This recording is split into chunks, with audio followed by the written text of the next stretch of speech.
what's up, what's happening, Big KBs? We need to talk real quick, you heard me. So as you've been seeing, basically, the Breakfast Club is mostly, oh, well, not mostly, because I think they post here and there, some clips here and there on YouTube, but it is on Netflix.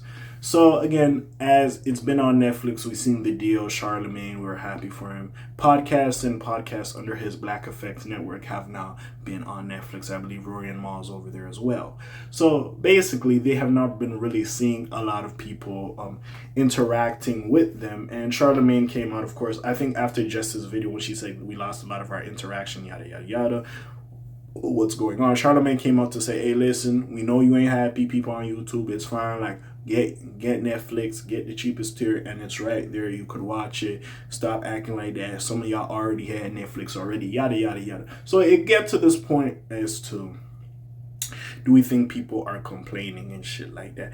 But this is the thing, and I think Charlamagne does know this, but like, again, he is going to get some backlash for it. Sadly, what y'all built on YouTube, and I get it, sometimes with YouTube changing the algorithm, they might like, what's called, not push your videos, they might make it go down or whatever, push it downwards or whatever have you, if you're not fitting whatever the fuck they like to do. And he was making his point. I don't know if it was on his Brilliant Idiots podcast or when he was just talking in general. He did say that at the end of the day, bro, there's millions of people, and in general, there's millions of people on this platform every day.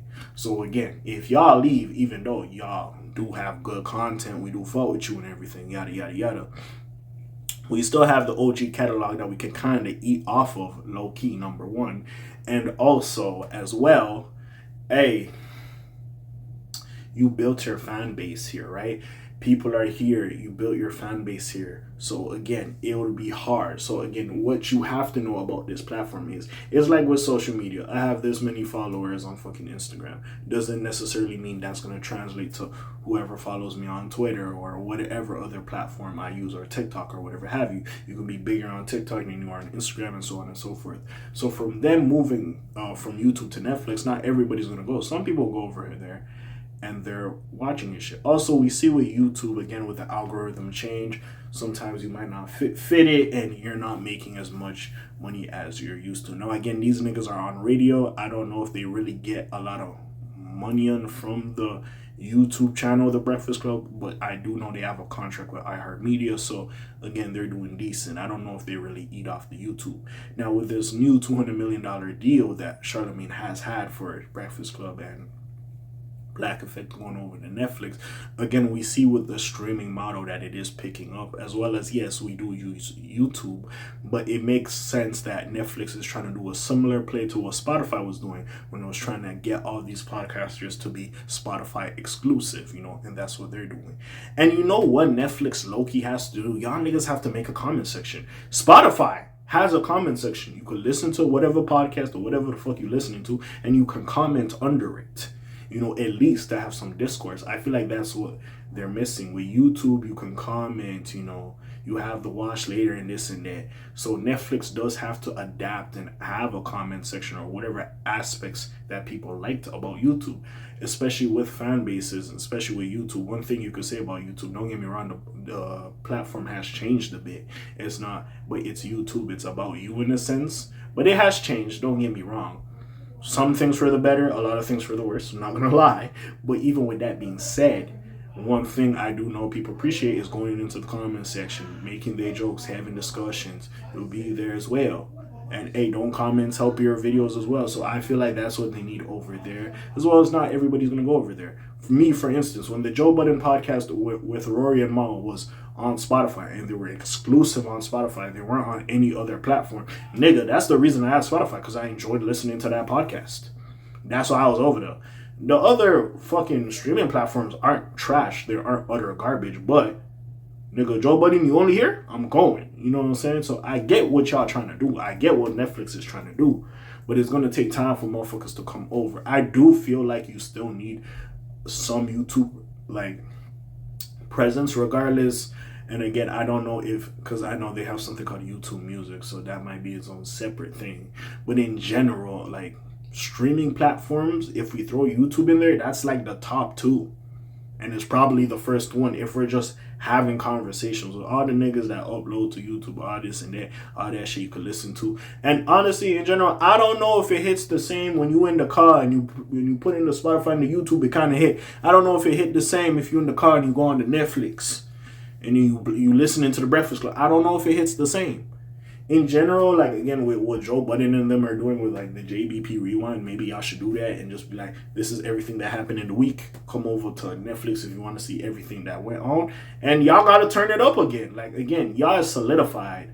Don't get it fucked up. But at the same time, this Netflix, this new platform, why the fuck me being on YouTube and enjoying you on YouTube? Because you're going to have diehards that are going to go over there and support.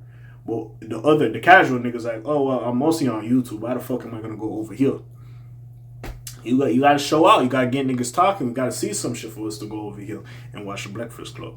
Also, I believe in the beginning when, y'all was doing y'all thing, it wasn't looking the best, camera quality-wise, on Netflix compared to how it looks on YouTube. You know what I'm saying? And I feel like that's an adjustment a lot of these podcasters are going to have to make. Because if it's a little bit more, like, dingy, the camera settings ain't the best, it's a little bit more stagnation. My camera quality ain't the best as well. It could work a little bit better on YouTube, but once you start changing platforms, it is fucked up.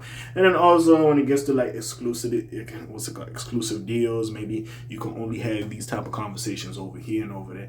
So there's just a lot that goes on with it. I get Charlamagne's perspective. He's just trying to get the bag because YouTube on some bullshit.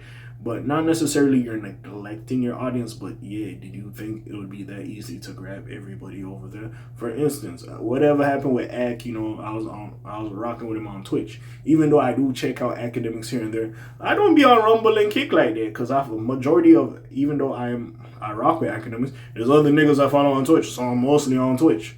So yeah, I'm on Rumble, yeah, I come watch or Kick, I come watch your shit here and there, but it's like, nigga, I'm mostly over here. It is what it is at the end of the day. You know what I'm saying? So, again, it's a fucked up situation. From a business perspective, I get where Charlamagne is coming from, and I don't think he is wrong. I do feel like, though, he has to be there for the grind. Because it's like, yes, you're a solidifier, you're the Breakfast Club, people check you out and shit, but it's like, especially if you're not really interacting, like, okay, yeah, with the other platforms, because you have to interact with everything. Just like how niggas who put stuff on TikTok and they might make a reel on Instagram or do a YouTube short, like, you're gonna have to interact with shit. I don't know if you're gonna turn that Breakfast Club channel into a shorts channel. Like I said, you could do like a montage of the week, like interviews of the week, something, but you can't fully neglect that audience. Yes, you want them to come support you over here, but you can't neglect them. And yeah, like I don't know. Like, again, there's going to be growing pains when you grow and when you switch shit up. There's going to be growing pains. Niggas ain't going to be used to some shit, but at the end of the day, you got to figure it out and you got to make that shit shake. You got to learn how to flip it. That's really all you got to do at the end of the day. But that's really all I got to say about the situation. But hey, y'all already know what it is. It's y'all friendly neighborhood K.A. signing off for today. The Black TJ Ditweiler doing this thing. My name ring bells like Quasimodo. Hit like, subscribe. You try to hit a little bit moto, you heard me? This is just my quick thoughts or raw thoughts about the situation when I seen it transpire. But again, what do y'all think? Maybe I'm leaving some shit out. But I'm gone. Slam Zoom, peace, shells, gang.